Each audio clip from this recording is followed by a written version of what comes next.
Aadaa qayyeeshanii. Aadaan qayyee kun. Haatiin immoo jala bultu. Haani dhaabatee konni dhaabatee ari'u.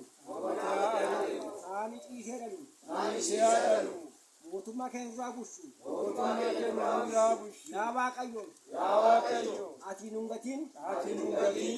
Akka gadaan kun deebi'ee gadaa kana nuu qajeelchu.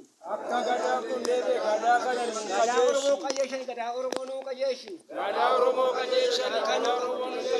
Akka nuu qajeelchu immoo qeesaatti qajeeltoon hagalu qajeeltoon isaa qajeeltoon namaa qajeeltoon jireenya itti gali yaa Waaqayyo dhaabaa kan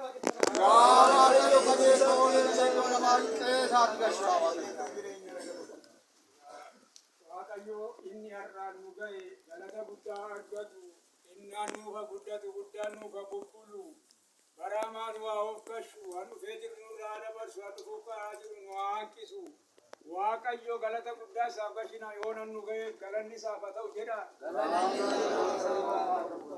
Yaa Waaqayyo barri kun bara nagaa, bara eebbaa, bara jaalalaa, bara sangaan kan barri keessa jiraatu, bara ameessi okolee irra jiraatu, bara jabbiin guddattu.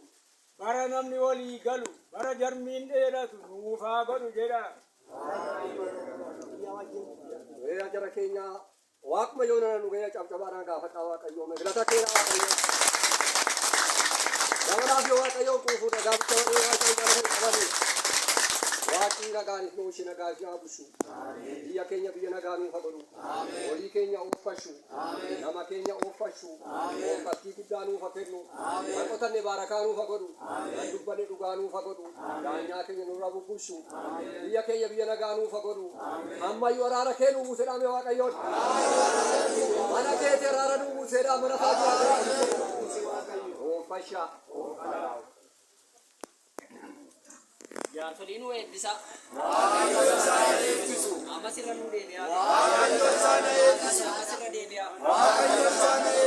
Isiniinis Waaqayyo isin haa eebbisu. Baga ayyaana masqalaa nagaan geessan isiniin jenna.